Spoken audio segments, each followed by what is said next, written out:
A noite estava estranhamente silenciosa. Um silêncio que parecia amplificar cada rangido da casa antiga. O barulho do mar ao lado de fora e o vento batendo nas folhas das árvores lançam sombras que dançam pelas paredes do quarto. O vento uiva e relâmpagos iluminam uma figura sinistra no pé da sua cama. Um intruso cujo rosto era parcialmente oculto pela penumbra, te observando com uma paciência quase que sobrenatural. Sem entender direito se aquilo era realidade ou um pesadelo, você acorda lentamente e antes que você possa gritar, ele desaparece na escuridão. Por 6 meses, um homem invadiu lares e contemplou o sono de quem descansava e evaporou sem deixar vestígios.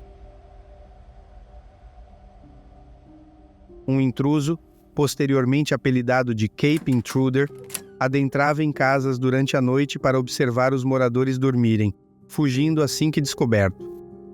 O mais estranho de toda essa história é que em nenhum dos relatos houve registros de roubo ou violência, mas o trauma psicológico deixado nas vítimas e a falta de resolução do caso transformaram o episódio em um dos mistérios mais intrigantes da criminologia moderna.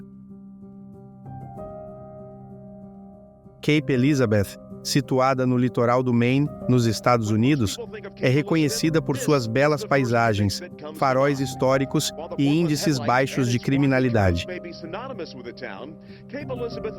Em 2005, a cidade, com sua arquitetura charmosa e ruas arborizadas, abrigava uma população de aproximadamente 9.000 habitantes, em sua maioria de classe média alta, com muitos residentes tendo carreiras bem-sucedidas e desfrutando de um estilo de vida confortável. Essa prosperidade econômica contribuiu para uma sensação generalizada de segurança e bem-estar entre os habitantes. A atmosfera tranquila e a baixa taxa de criminalidade levaram a uma cultura de confiança, onde muitos residentes se sentiam confortáveis em deixar suas portas e janelas destrancadas. Além disso, era uma comunidade unida, onde os vizinhos se conheciam e cuidavam uns dos outros, reforçando ainda mais a crença de que a cidade era um refúgio seguro contra o mundo exterior. A vida nessa pequena cidade seguia tranquila, até a madrugada de 12 de agosto de 2005, quando o primeiro registro de invasões ocorreu. Em uma rua arborizada próxima ao farol de Portland Head, uma mulher com, na época, aproximadamente 30 anos, relatou ter acordado por volta das 2 horas da manhã com a sensação de que havia alguém no quarto. Ao abrir os olhos, viu um homem de média estatura, vestindo um casaco de moletom preto e capuz. Ele estava parado a cerca de 1 metro da cama. O intruso olhava diretamente para ela, sem realizar um movimento. De acordo com seu relato, ele a observou por alguns segundos até que a mulher gritasse, levando o intruso a correr escada abaixo, fugindo pelas portas dos fundos, que estava destrancada.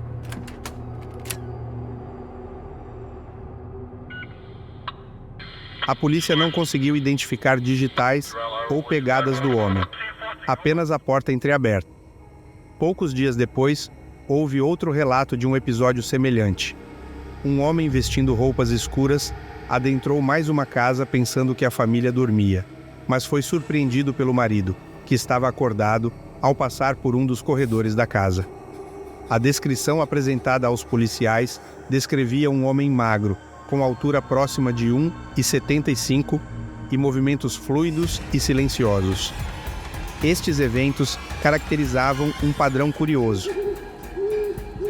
Os alvos eram sempre casas com portas ou janelas destrancadas e, preferencialmente, em áreas remotas. Ocorriam de madrugada, entre 1 e 4 horas da manhã. Nunca havia contato físico ou verbal e o intruso fugia imediatamente após ser identificado.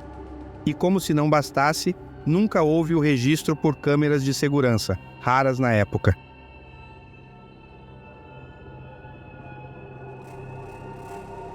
Em 15 de janeiro de 2006, o intruso invadiu uma casa de 2 andares. Após ser visto pela filha adolescente, ele correu para o térreo e, conforme relato da família, em vez de sair pela porta da frente, escondeu-se em um armário, para depois prosseguir com a fuga. Esse episódio sugeriu um nível de audácia e familiaridade com o layout das residências. Entre dezembro de 2005 e fevereiro de 2006, o número de relatos saltou de 2 para 7 casos. Uma vítima descreveu acordar com um cheiro metálico e ouvindo sussurros próximos à sua cama, enquanto outra mencionou que o intruso deixou uma janela aberta. A comunidade, acostumada a baixos índices de criminalidade, entrou em estado de paranoia coletiva. Sons cotidianos, como galhos quebrando, viraram motivo para chamar a polícia. Janelas e portas passaram a ser trancadas mesmo no verão, prática até então inexistente. Em fevereiro de 2006, o último caso registrado envolveu uma mulher que acordou com o som de passos no corredor. Ao investigar, deparou-se com um homem parado na entrada do quarto. Ao ser descoberto, o homem novamente fugiu.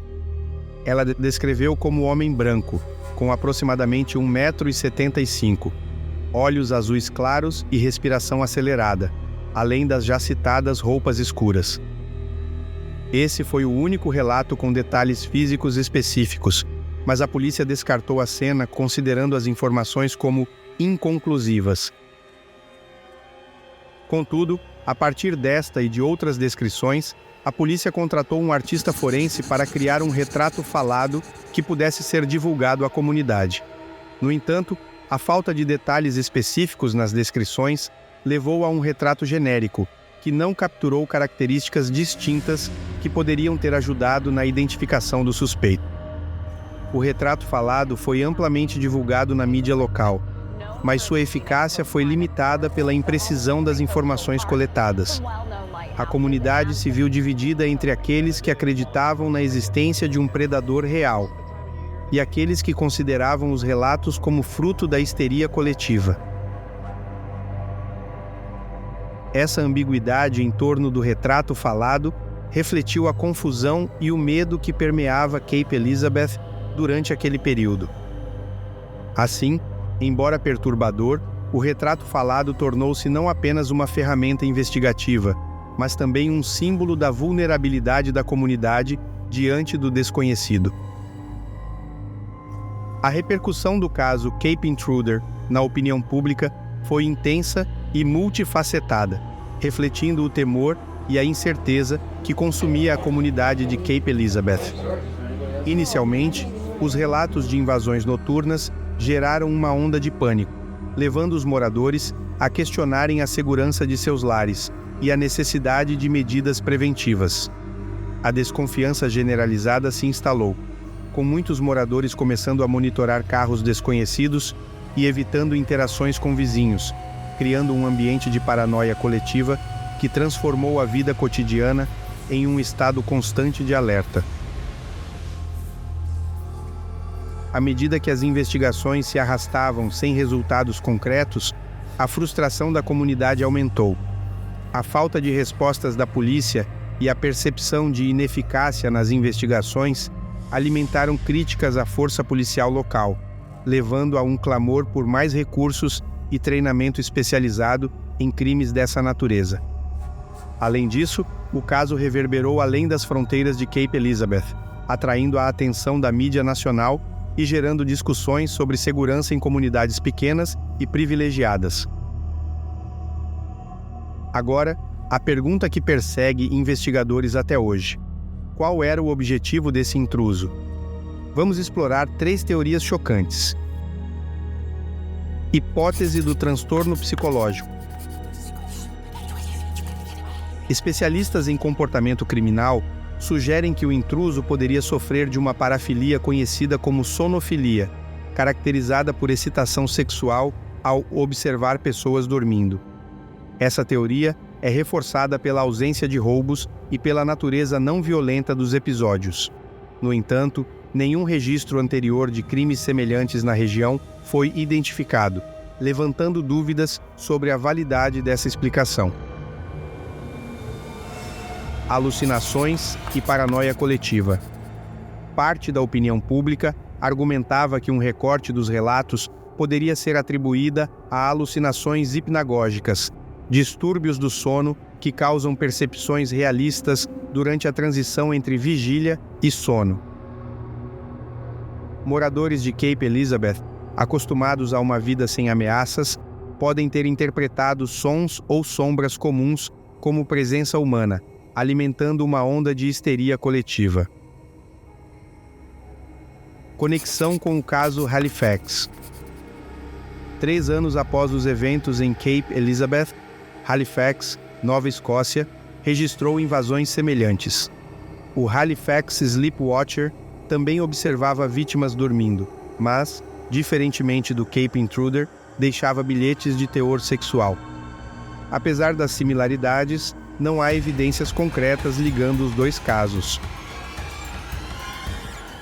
Perfis criminais sugerem que o Cape Intruder possuía conhecimento íntimo da região, possivelmente sendo um residente local ou frequentador assíduo. Sua capacidade de evitar detecção repetidamente indica planejamento meticuloso, talvez incluindo o estudo de rotinas das vítimas. A interrupção abrupta das invasões, em 2006, pode indicar mudança de endereço, prisão por outros crimes ou morte.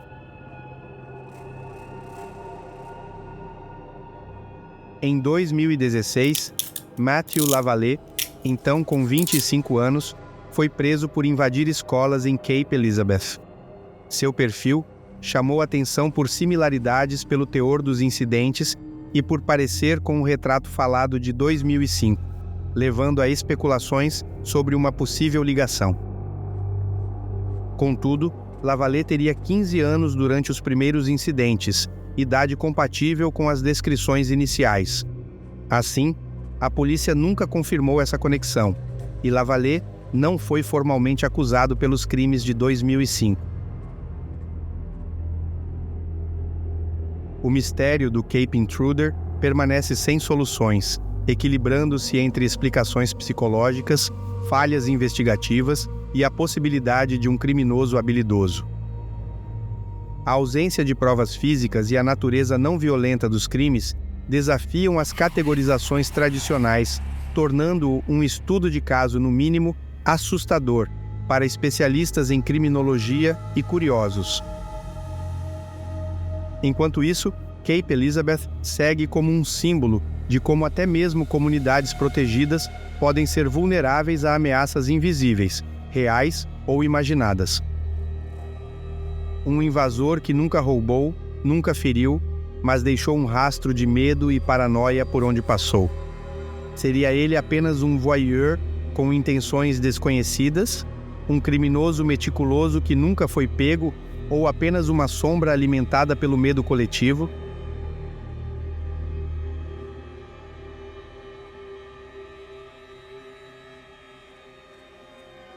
Se você curtiu essa história e quer acompanhar mais casos sombrios e misteriosos, não se esqueça de se inscrever no canal. Ative as notificações para não perder os próximos vídeos e, claro, deixe seu comentário.